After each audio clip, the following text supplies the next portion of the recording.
à la fin de la maladie, dès l'instant où il a été admis à l'hôpital jusqu'à la fin, on n'a jamais pu avoir un moment seul avec lui où on pouvait lui parler. Début mars, il y a mon père qui a été admis à l'hôpital après avoir été malade et pas bien une semaine à la maison. Donc à ce moment-là, c'était très léger. On prenait pas ça vraiment au sérieux. Ça va pas être très grave, tout va bien se passer. Il a été admis pour une hépatite C à ce moment-là. Et ça allait très bien puisque il n'y avait pas de confinement, il n'y avait pas encore de crise Covid dévoilée, entre guillemets. Et donc, on pouvait aller le voir régulièrement. Et si la crise Covid avait commencé, du coup, on était quand même limité à une seule personne par visite. Quand on allait le voir à l'hôpital, on était tout de même limité. On devait y aller un par un, mais ça restait bien. Et on pouvait avoir un certain suivi. Et moi, ça me faisait du bien. Et je pense à lui aussi d'aller le voir régulièrement. J'ai des souvenirs où c'est vrai que quand on arrivait, il était un peu ronchon, il en avait marre des soins qui étaient douloureux et tout ce genre de choses. Et quand on partait plusieurs heures après, bah, il avait quand même un peu plus ce sourire et c'était bien. Et je pense que ça lui faisait du bien, lui, également en tant que patient, pour continuer à se battre et à avancer contre la maladie. Et vient le 17 mars, c'est la date du début du premier confinement.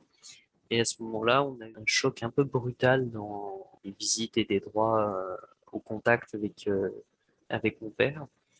Donc, à partir de ce moment-là, les visites ont été interdites. On n'avait plus aucune visite. Les seuls moyens qu'on avait de communication avec lui, c'était bah, lui avec son téléphone, ce qu'on me disait. Ma mère appelait très très souvent, mais très très souvent à l'hôpital pour avoir des nouvelles, mais elle était souvent reçue. Disons que elle avait l'impression de faire chier tout le temps, en fait, de tout le temps déranger les soignants ou quoi que ce soit, qui étaient déjà débordés, c'est vrai, mais coup, elle osait plus trop appeler et même si elle appelait, elle n'arrivait pas trop à avoir des vraies nouvelles concrètes. Et avec les photos que nous envoyait mon père, on voyait son état qui se dégradait petit à petit. En même temps, il devenait de plus en plus fatigué, donc on avait de moins en moins de messages, de moins en moins de feedback, parce que les opérations étaient toujours douloureuses et je pense qu'il n'avait pas ce soutien qu'on pouvait lui apporter ou même juste la proximité avec nous qui pouvait lui faire du bien. Là, il a été vraiment seul pendant un mois. Pendant un mois entier, il a été seul, vraiment, il s'est battu tout seul, il nous a pas vu une seule fois et on n'a pas pu aller le voir et lui parler et lui redonner de la force en quelque sorte. Et je pense vraiment que ça nous a un peu volé l'accompagnement du deuil. C'est-à-dire qu'en dehors du fait de ne pas avoir pu nous dire au revoir, on a un peu l'impression en fait qu'il est juste parti comme un voleur. Ça, c'était la phrase d'après-deuil. C'est qu'il était parti comme ça en un mois et on n'a plus aucune nouvelle de lui. On a eu quelques photos et puis d'un coup, il a disparu. On n'a pas eu du tout d'accompagnement de quoi que ce soit. Et à la fin, j'en ai parlé un petit peu déjà dans mon message, mais le dernier moment qu'on a eu avec lui, c'était vraiment quelque chose de d'abominable et que je retiens pas pour faire mon deuil. C'est vraiment quelque chose que j'ai essayé d'oublier en quelque sorte. Puisque bah, on a pu le revoir une dernière fois, donc c'était le 18 avril, le jour de sa mort. Donc on a pu le revoir dans une salle ultra sécurisée, une salle qui respecte toutes les normes Covid. Donc on avait Charlotte, blouse, masque, gants et lunettes de sécurité. Donc on était vraiment protégé de tout contact à l'extérieur. On nous a dit vous n'avez pas le droit de le toucher et vous n'avez pas le droit de rentrer à plus de deux dans la pièce. Et comme on était trois, il y avait forcément quelqu'un qui devait y aller tout seul. Moi, j'ai pas été briefé sur le fait qu'il était en état végétatif, donc je me suis dit ça me dérangeait pas d'y aller tout seul. On m'a dit oui, parfois il a du mal à comprendre ce que vous dites ou parfois il ne répond pas. Donc je suis rentré, j'ai de haut, j'ai cru qu'il dormait, donc je me suis assis et j'ai attendu. Et j'ai attendu 5-10 minutes en me disant, bon, bah, je suis là, bah, tu peux te réveiller, etc., pour qu'on puisse parler, avoir une dernière discussion. Et en fait, au bout d'un petit moment, je me suis rendu compte qu'il était réveillé, c'est juste qu'il enfin, il était vraiment en état végétatif. Et en dehors du choc émotionnel que ça procure de voir un être très cher qu'on a toujours vu et admiré en quelque sorte, enfin, c'était vraiment la figure du père qui sait un peu tout faire et qui est fort, et de le voir dans cet état, donc avec plein de machines qui le maintiennent en vie en quelque sorte, et de le voir tout faible, tout maigre et avec les yeux vides, alors que j'ai toujours aimé ses yeux et la vie qu'il y avait dedans. Le fait de voir qu'il était des yeux morts, sans vie, qui fixent juste une direction où il n'y a pas de lumière dedans, ça m'a fait un gros choc émotionnel. Et en plus de pas pouvoir avoir de contact, de pas pouvoir parler et d'être tout seul dans cette pièce, sans rien, avec juste le bruit des machines et les pauses respiratoires de mon père, ça a été vraiment difficile ce moment. J'ai juste rien pu dire du tout et j'étais juste à m'étouffer dans mon masque et mes lunettes qui étaient pleines de larmes. Et j'en retiens vraiment un souvenir terrible au final. Je suis sorti et 1 heure après, on nous a annoncé le décès de mon père. Donc ça montre quand même qu'il était entre guillemets conscient et qu'il attendait vraiment de nous revoir une dernière fois avant de partir. Mais pour nous, on est quand même content de se dire que ça a été utile pour lui pour l'aider à partir. Mais pour nous, on n'a jamais eu de dernier au revoir ou d'accompagnement. Du coup, dans le mois qui a précédé le décès de ton papa, le fait qu'il n'y ait plus aucune visite physique qui ait été autorisée, que tu aies eu que des nouvelles par téléphone de manière assez rare ou des photos, c'est cruel de ne pas pouvoir accompagner un proche à ce moment-là, quand il est malade, d'autant plus que ça fait partie du processus de guérison. Qu'est-ce qui concrètement a été imposé par l'hôpital? Est-ce que ça a été des consignes du jour au lendemain? Est-ce que ça a été brutal ou on vous a expliqué les choses plus calmement? Non, ça a vraiment été brutal et on nous a dit, bah, à l'annonce du confinement, on a appris comme ça, les visites ne sont plus autorisées. Et à ce moment-là, pendant cette période, j'avais tous mes examens et mes partiels qui tombaient. Et donc, c'était quand même une période qui était occupée pour moi. En fait, tout s'est fait, toute la partie deuil, la partie accompagnement du proche, il y a tout qui s'est fait d'une manière distanciée. Enfin, ça se faisait, c'était à côté, ça me faisait terriblement souffrir, mais en fait, il y avait rien qui était fait. Il n'y avait pas d'accompagnement, il y avait rien du tout. Et c'est vrai qu'au niveau des soignants, quoi que ce soit, en fait, on avait un peu l'impression qu'il était dans un autre pays et qu'il se battait tout seul, et que nous, on avait juste les informations qui nous étaient transmises, comme une lettre qu'on reçoit et qui nous décrit juste l'état du patient.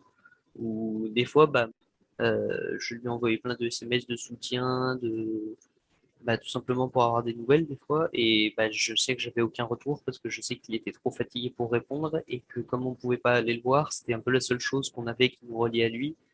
Mais du coup, j'ai rien eu du tout, on n'a rien eu du tout. Et la seule chose qu'on nous a accordé, c'était un Zoom qu'on a fait avec lui vers la fin.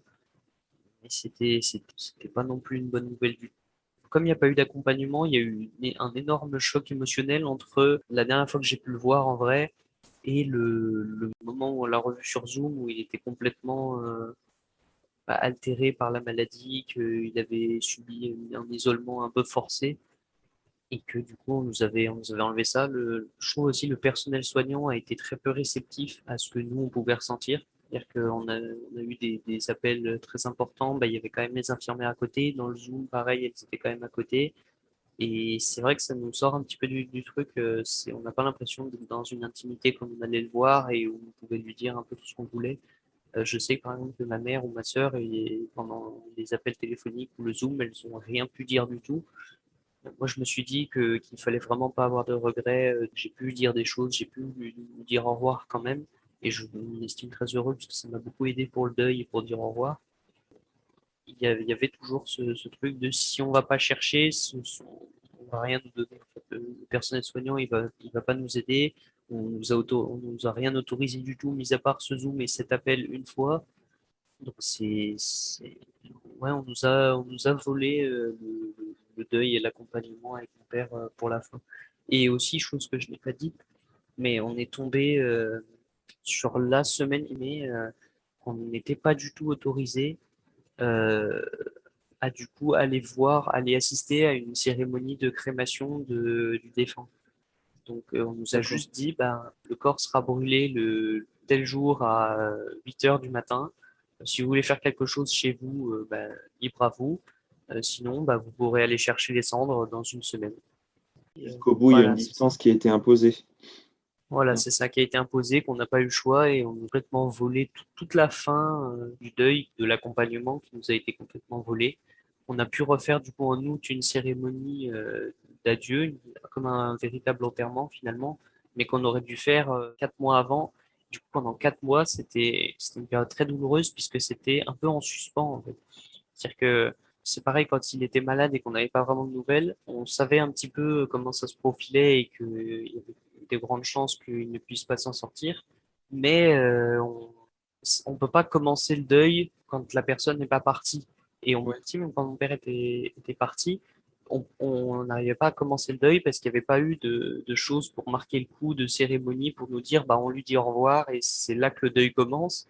Du coup, pendant 4 mois, il y a eu une période de transit, période de mou, où il y a eu un deuil, il y a eu tristesse tous les jours, mais il y avait rien qui avançait. On n'a pas pu commencer à tourner la page avant le 14 août, alors qu'il est mort le 18 avril.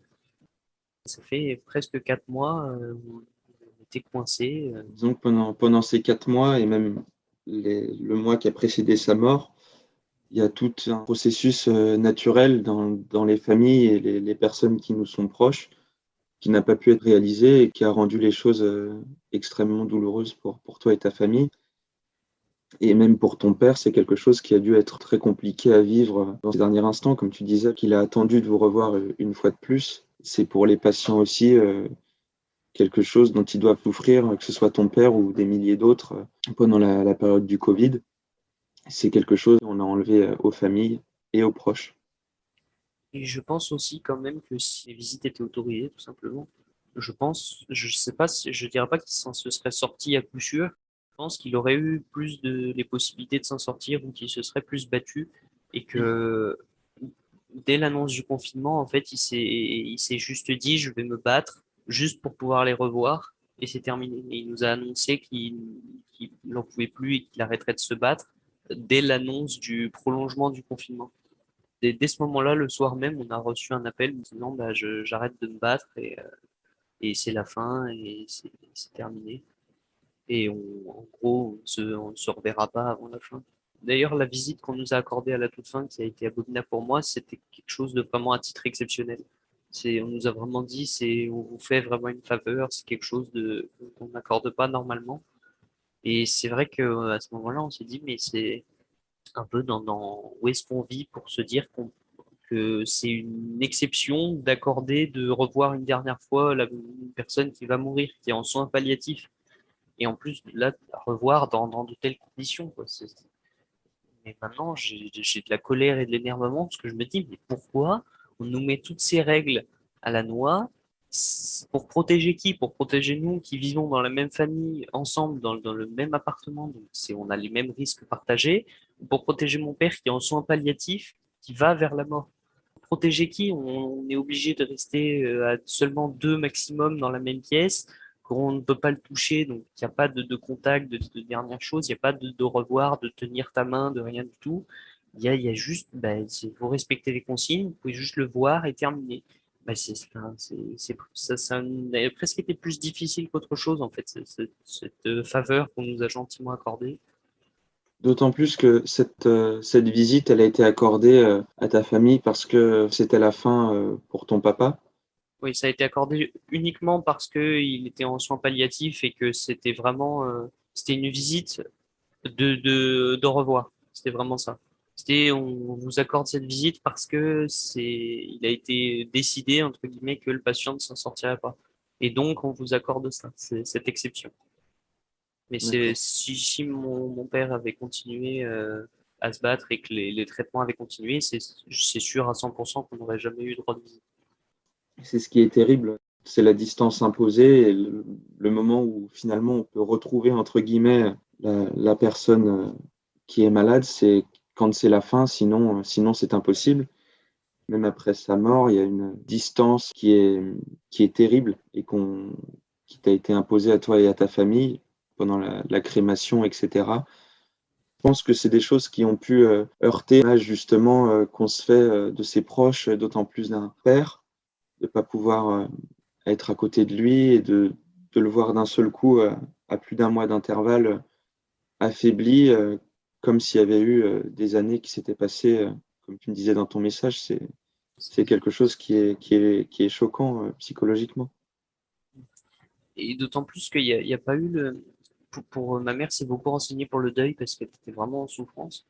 Et il y a quelque chose qui est très important pour pouvoir faire le deuil, c'est de voir le cadavre de la personne ou de voir la personne morte intégrer le fait que cette personne est décédée et de pouvoir commencer le deuil. Et c'est vrai que nous, on nous a aussi enlevé ça à cause, puisqu'il n'y a pas eu de crémation, de cérémonie ou quoi que ce soit. Et du coup, notre deuil a été encore plus compliqué que juste un deuil compliqué, parce que c'est quand même un être très proche. C'est qu'on a dû se faire nous-mêmes une idée que c'était terminé et je pense, enfin, même aujourd'hui, normalement, j'ai regardé, je me suis renseigné, un deuil compliqué, quand il y a eu des circonstances spéciales qui entourent toute la mort et le deuil, c'est quelque chose qui dure entre 1 an et 1 an et demi. Là, au bout d'1 an, je me dis que j'ai passé la première phase, la phase du début, où on est triste un peu tous les jours et tout le temps. Il y a tout qui nous rappelle le défunt et on peut pas vivre sans que ça prenne une place monumentale dans notre vie. Là, j'ai enfin passé cette phase, mais je reste triste quand j'y pense. Je reste touché quand même par tout ça et je sens que je commence enfin à avancer, mais il a fallu plus d'1 an maintenant, presque 1 an et demi, avant de pouvoir avancer. C'est mon cas à moi parce que je m'en sors plutôt bien parce que je fais une thérapie, j'ai quand même pu dire au revoir au téléphone, j'ai essayé de dire des choses, donc je m'en sors quand même bien, mais par exemple pour ma sœur ou pour ma mère, par exemple, c'est vraiment difficile et je m'en sors bien que le deuil va durer beaucoup plus longtemps pour elle parce que la fin leur a été volée, entre guillemets. Tu as eu cette impression de ne pas réussir à vraiment t'en sortir dans le deuil, ou alors en énormément de temps, et tu constates que pour ta maman et pour ta sœur, c'est tant plus compliqué qu'elles n'ont pas spécialement pu dire les choses en Zoom ou au téléphone à ton papa dans les derniers instants. Surtout que c'était même pas dans les derniers instants, c'est-à-dire que moi je lui ai dit au revoir au téléphone, ça devait être presque 10 15 jours avant son deuil, vraiment, enfin son deuil, pardon, son décès. Je lui ai dit au revoir, vraiment, c'était vraiment tôt et c'était presque, il n'y avait pas de raison que je lui dise au revoir. C'est plus, je lui ai dit au revoir, plus dans une idée de au cas où, s'il se passe quelque chose, peut-être que je n'aurais pas l'occasion. Et j'avais discuté avec un prof qui avait subi un peu la même chose, qui avait perdu sa mère. Je lui ai parlé un peu de ça, de mon père qui était à l'hôpital, etc. Mais je lui ai parlé de tout ça comme mon père, ça faisait une semaine qu'il était à l'hôpital. Et donc, je lui ai dit, bon, c'est rien de grave, il y a vraiment rien du tout, mais voilà, ça me parle quand même de votre situation, donc bah, je m'en soutiens. Et il m'a dit vraiment, ne regrette rien. Si tu as envie de dire quelque chose, dis-le. De toute façon, peut-être que tu n'auras pas l'occasion de le dire après, mais de toute manière, ça va te faire du bien et ça fait jamais de mal à la personne d'entendre dire qu'on l'aime et qu'on est là pour elle. Donc ne regrette rien vraiment et c'est sur cette politique, sur ces conseils que pendant cet appel téléphonique, où c'était vraiment un appel téléphonique de prise de nouvelles, je lui ai dit au revoir, je lui ai dit bah, merci pour le père que tu as été, merci pour tout ça, merci pour tout et j'espère que tu es fier de tes enfants. Et ça m'a vraiment aidé et je sais que ma mère et ma sœur ont pas pu faire ça parce qu'elle n'avait pas en tête que c'était la dernière fois qu'on pouvait lui parler, ou elles n'ont pas pu faire ça parce qu'elles se sentaient pas dans une intimité où on peut dire des choses très personnelles à mon père. Je sais que ma mère, par exemple, elle n'a jamais pu s'adresser à mon père toute seule, de juste avec mon père et elle, seule dans une pièce. Il y avait tout le temps soit une infirmière à côté, soit on était nous à côté. Par exemple, quand on est allé le voir à la toute fin, comme on était deux en maximum dans une pièce et que moi je suis parti après tout seul parce que j'étais tout seul dedans, bah, c'est ma sœur qui est venue et je sais qu'elle n'a pas pu lui dire au revoir, s'accorder un moment. Et c'est pour ça aussi que le deuil est resté difficile. Et je trouve que je m'en suis extrêmement bien sorti, mais il reste quand même très difficile. Mais c'est pas le cas pour les autres membres de ma famille où ça vraiment, là, il y a vraiment eu du vol. Mais la notion du vol, il est parti comme un voleur ou nous a volé la fin, le deuil, l'accompagnement, ça, c'est vraiment un truc qui ressort. J'ai l'impression, dans ce que tu me dis, qu'on vous a pris l'intimité familiale, Oui. on vous a enlevé la proximité que tu avais le droit avec ta famille d'attendre avec ton père qui était malade. On vous a rendu impossible de faire un deuil, je dirais, sain. On vous l'a rendu très compliqué. Et par cette notion de vol, comme tu dis, on lui a volé sa faim, etc. J'ai l'impression que c'est comme si, à tes yeux, on avait enlevé la dignité de ton père avec l'interdiction pour lui d'avoir un décès accompagné de ceux qu'il aime. Et, et pareil pour toi et ta mère et ta sœur, l'impossibilité d'être avec lui et de lui donner votre soutien en quelque sorte. Bah, c'est vrai on ressent vraiment la chose comme ça. En fait, je m'en rends compte un petit peu maintenant après coup, parce que c'est pas la chose qui nous frappe le plus quand on repense à tout ça. Mais c'est vrai que du début à la fin de la maladie, dès l'instant où il a été admis à l'hôpital jusqu'à la fin, on n'a jamais pu avoir un moment seul avec lui où on pouvait lui parler. Jamais. Il n'y en a pas eu une fois. Le seul moment, c'était à la toute fin quand il était en état végétatif. Mais quand on est face à quelqu'un en état végétatif, on a extrêmement du mal à pouvoir dire des choses qui nous font avancer. En fait, je me dis que c'était peut-être bien pour lui pour partir. Et c'est pour ça que je me dis que cette visite valait quand même le coup. Mais pour moi, ça m'a pas changé parce que j'avais besoin de dire des choses avec une preuve que ça a été reçu, quelque chose. J'attendais pas une réponse ou un dialogue fluide. Je me doutais qu'il était affaibli, en plus, on m'avait prévenu avant qu'il pourrait ne pas répondre, ne pas pouvoir répondre, qu'il était en manque de force. Mais je m'attendais quand même à juste un clignement des yeux, un doigt qui bouge, un scintillement dans les yeux, quelque chose en fait qui me dise qu'il est encore là pour soi, c'est très difficile de pouvoir dire des choses et d'avancer pour soi. Au final, je suis quand même content pour lui, même si juste pour ça, mais je suis content quand même dans une échelle négative. C'est-à-dire que je me dis que c'est en aucun cas idéal et je me dis bah il y a au moins eu ça parce que sinon il y avait vraiment rien.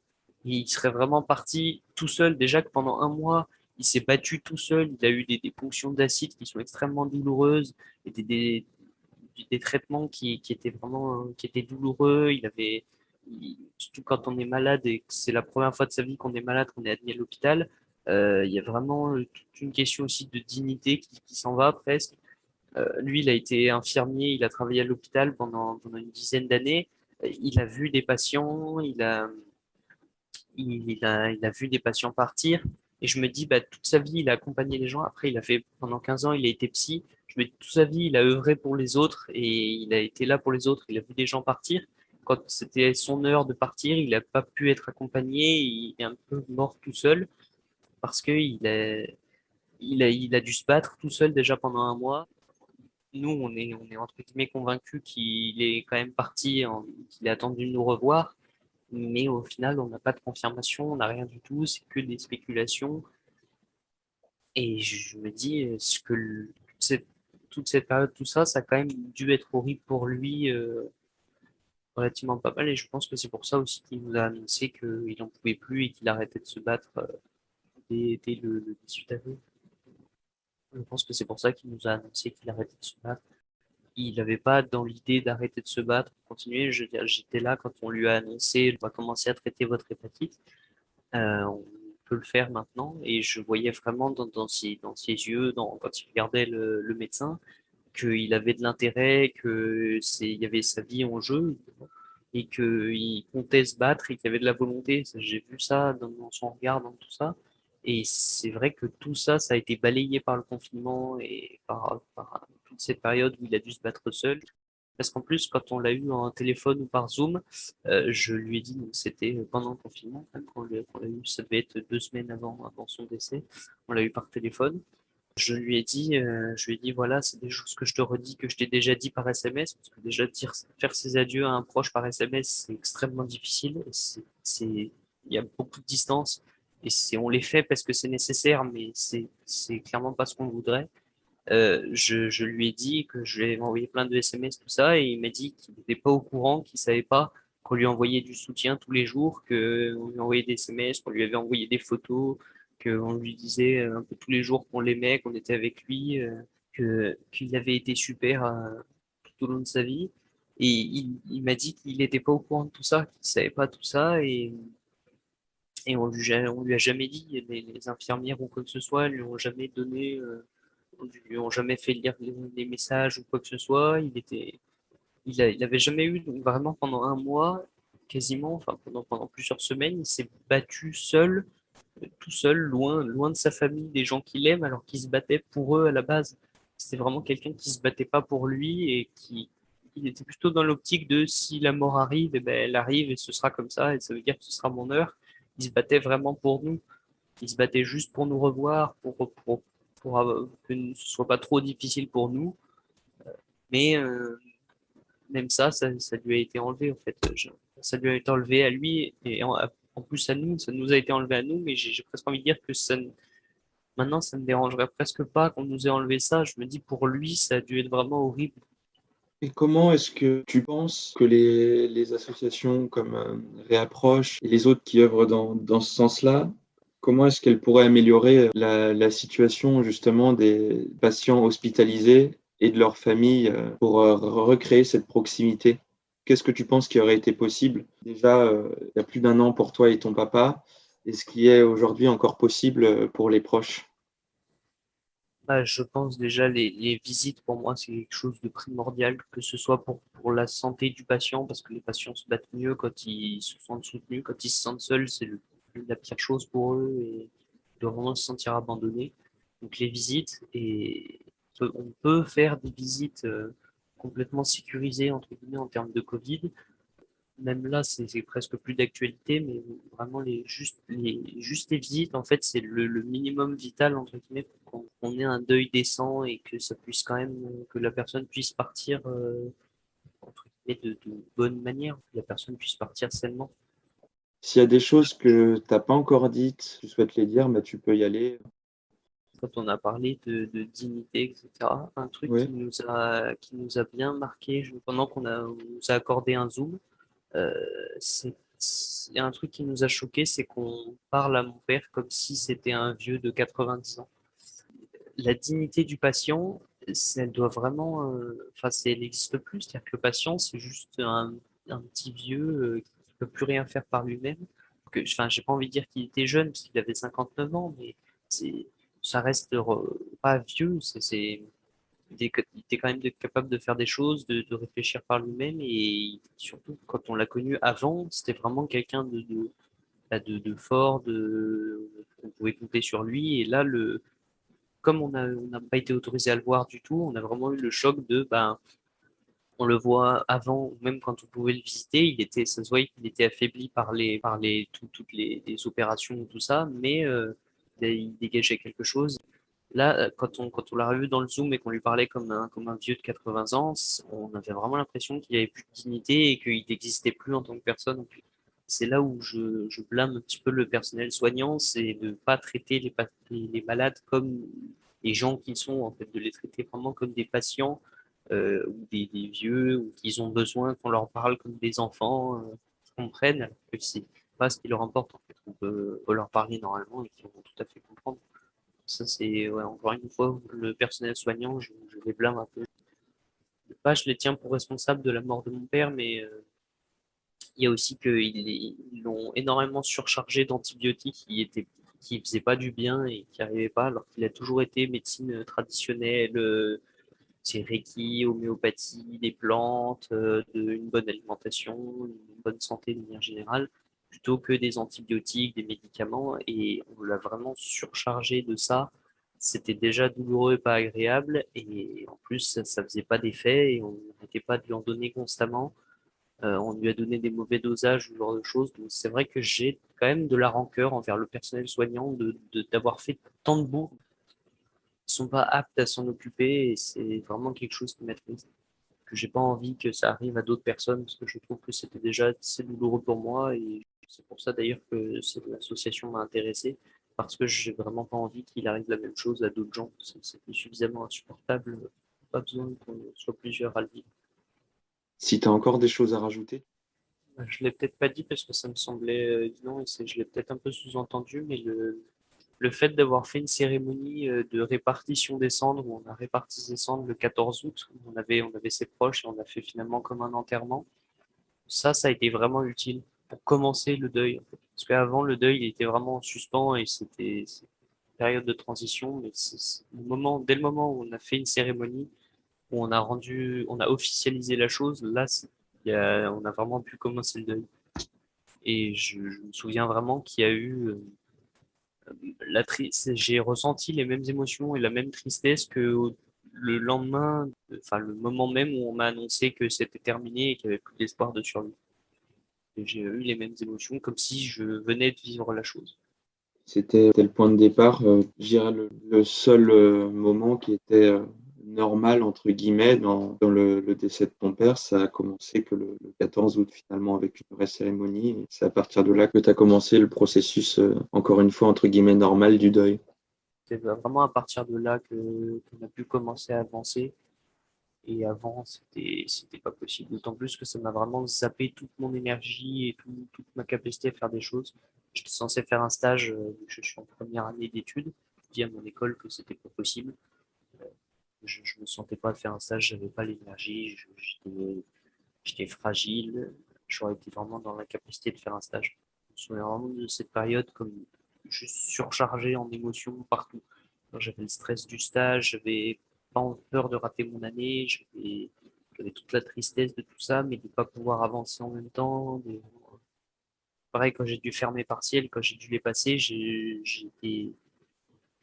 considérais ça suffisamment important, d'autant plus qu'il m'avait dit qu'il aimerait bien que je réussisse mon année. Donc je me disais, il faut vraiment que je réussisse mon année, même s'il y a tout ça qui se passe en même temps. Donc j'ai un peu mis en pause tout le deuil et toute la tristesse qu'on peut ressentir. Et j'ai vraiment tout ressenti ça après la cérémonie qui m'a vraiment remis face à la réalité et au deuil. Et c'est vraiment pas quelque chose que je conseille parce qu'au final, toute la période de avril à presque septembre, j'en ai aucun souvenir. J'ai juste souvenir de la tristesse. J'ai aucun souvenir de mes cours. Je sais même plus tous les sujets qu'on a abordés. Je sais même plus ce qu'on a fait. Et je me souviens juste d'avoir été triste. Globalement, c'est un mal-être intérieur qui persiste pendant plusieurs mois. Je me souviens de rien, ça prenait tout l'espace. J'ai aucun souvenir à part avoir été triste. Tout a été effacé. Tu étais comme en stand-by avec cette douleur qui prenait absolument tout l'espace. Tu as pu commencer, je dirais, à aller mieux qu'à partir du moment où vraiment il y a eu quelque chose, entre guillemets, d'officiel, le 14 août, avec la cérémonie, avec des proches de ton papa, etc. Il y a quelque chose d'autre aussi qui est difficile, c'est parfois les gens autour de nous se rendent pas compte. Enfin, parfois, souvent ils savent pas du tout comment ça se passe un deuil et à quel point c'est difficile et surtout à quel point c'est long. C'est-à-dire que la plupart de mes proches, ils ont été très disponibles et bienveillants envers moi pendant le premier mois, un peu le deuxième, et en fait, plus les mois avançaient, plus on oubliait que j'avais quand même subi une épreuve assez difficile et que j'étais toujours affecté par ça, que ça part pas en 2 mois et ça se voit aussi au niveau mental. Je constate bien que j'ai plus du tout les mêmes facultés mentales qu'avant. Je sais qu'avant, j'avais une super mémoire et que je me souvenais de plein de choses. Et là, ma mémoire, c'est un scandale. Je n'arrive à rien me souvenir. Si je note pas tout ce que je dois faire, je me souviens de rien du tout. Là, je suis en plein stage. Bah, si je note pas tout, je me souviens du jour au lendemain, j'ai oublié tout ce qu'on a fait, tout ce qu'on a pu discuter. Je dois vraiment tout noter. Et ça, c'est une conséquence du deuil de tout ça qui est un peu masqué. Que ça prend vraiment du temps. Là, ça fait presque un an et demi et je suis toujours là-dedans. J'ai toujours ça prend toujours une place énorme quand même, hein. Ouais, je pense que m'a changé presque de manière permanente.